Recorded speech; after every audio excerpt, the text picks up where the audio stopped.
When shit hit the fan, is you still a fan? When shit hit the fan.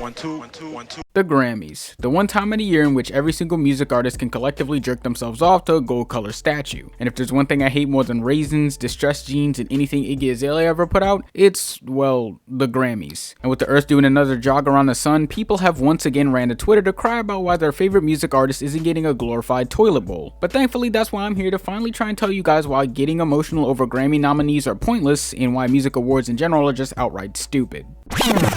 Alright, so as I've just clarified multiple times before, the Grammys are coming up in like 3 months, and as per usual, they've released another slew of nominees for people to gawk over. And you know, every single time I think, wow, the Grammys don't know anything about music, it's like they proceed to prove me right even more every year. I mean, just look at these nominees for Rap Album of the Year, dude. It's like they barged into their teenager's room, asked them what was trending, and then just wrote down whatever the hell they said. But I don't even think that's the case, because who the hell is still listening to DJ Khaled? Like, I didn't even know that nigga dropped an album. But still, we got new nominees, and once again, it's a dog shit collection of pics filled with stuff that trended for a few weeks on TikTok and obviously paid for nominees. And before I get some dickhead in the comments talking about, you're just mad because your favorite artist didn't get nominated, I just want to let you know that the day when Death Grips gets nominated for a Grammy is the day when every other music artist dies of straight ear cancer. But you know, I think the funniest thing about when the nominees are released are the amount of people on social media that get so fucking butthurt when their favorite album, artist, or song doesn't get nominated, because then they just want to act like they never liked the Grammys, and then they want to be conspiracy theorists about the most obvious shit, like duh, Atlantic paid for Jack Harlow to get in, because who would really think that this 15 track collection of pure ass would be anywhere near the same tier as Kendrick Lamar? And that makes me want to get into my first topic. The Grammys don't and have never knew anything about music. Like, how obvious can it be that they don't even listen to all these genres and kind of just pick from a hat on who they want to put up here? I mean, just look at who's in the music division of the Academy. Like, bruh, they look like your average employees at your local Starbucks and not someone who could confidently tell me what the best rap album of the year was. And just look at the song of the year category. Like, sure, we got some pretty alright ones like The Heart Part 5 and Break My Soul, but then we got this. Now, at first I didn't know anything about this song aside from seeing it trend on TikTok a few times, but man oh man, boy, I wish I did not have ears. And I know I'm about to sound like an ultra hater, but just hear me out, right?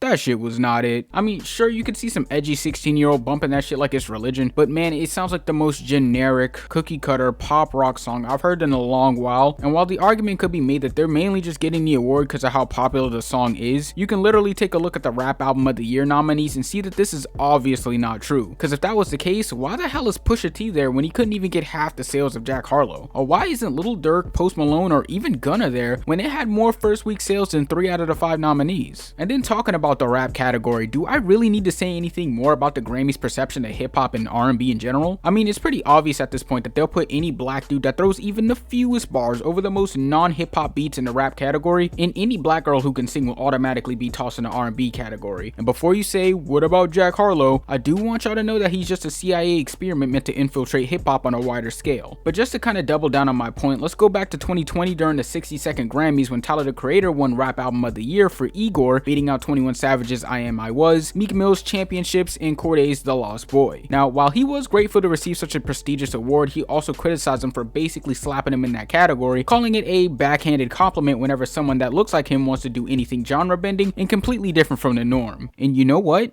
He's right. I mean, just take a look at the other nominees and compare them to Igor. We're talking trap music and conscious lyrical works, and then you got the Black Sheep in Igor that sounds nothing like the other albums. And while the argument could be made for Igor being a rap album cause Tyler raps in it, at the same time I feel as if just because you throw some rhymes together doesn't necessarily mean you're going to make a rap song. It's just that you're taking your abilities and using it as an element to create something new, in Tyler's case at least. But now we gotta look on the other side of things, aka the fan bases and the drama that surrounds it all. See, I don't know what's up with y'all, but it's like the moment any music award nominees come out, y'all automatically turn into feral dogs that need to be put down. Like, do you not realize that at the end of the day, this is just an ego contest for music artists? Like, sure, you've been a Swiftie for like 10 years, but at the end of the day, I don't see Ice Spice taking me on dates, and I've been supporting her since last March. But basically, what I'm trying to say is that people in the public perception of music awards, especially the Grammys, tend to be very wishy-washy wishy-washy, and the reason why is pretty simple. See, people only agree with this stuff when it's their favorite artist getting a nice shiny award, but instantly disregard it all when they don't even get nominated, which shows not just the hilarious hypocrisy in humans, but also the duality in us as well, which in the end is fine. It's like how I am with football, and every time the Eagles score a touchdown, I feel like we can't be stopped. But the moment we fumble the ball like a bunch of jackasses, I want to do very bad things to the entire city of Philadelphia, including the people watching this video. But basically what I'm trying to say is that this back and forth feeling we have about the music awards, especially the Grammys, is something that is natural, although not reasonable, but is still something that's been happening in all mediums for as long as we've been alive. Overall, what I'm trying to say is that you shouldn't waste your time biting into the bad fruit that the Grammys dishes out, because at the end of the day, none of it even matters. I mean, seriously, what true worth does this award hold for your favorite artist? Bragging rights? That sense of feeling like you were there for their accomplishments? And don't get me wrong, I can see why you'd feel that way, because I'm the same way with sports, but at the end of the day, I had to realize that whether they win or lose, I can always tune in next week for another game to see them win, in the same way that you could just go back to their music at any time, whether they get nominated, win, or neither. But that's the rundown for how I feel about the Grammys, especially this upcoming one, since the nominees, for the majority, look like dog shit. But if you guys like this video, feel free to subscribe as well, follow my IG and Twitter, and follow Chocolate on Instagram if you like the illustrations.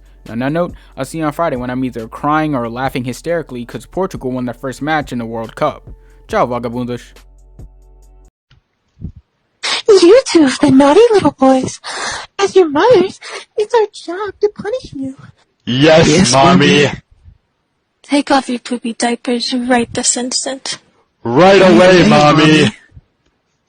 You two have been developing quite nicely for your age. I think I'm starting to hit puberty, Mama. Who gave you permission to speak? Mommy, I think I just made the poopy. You need to be punished. Both of you, lick it up. This tastes immaculate, Mommy.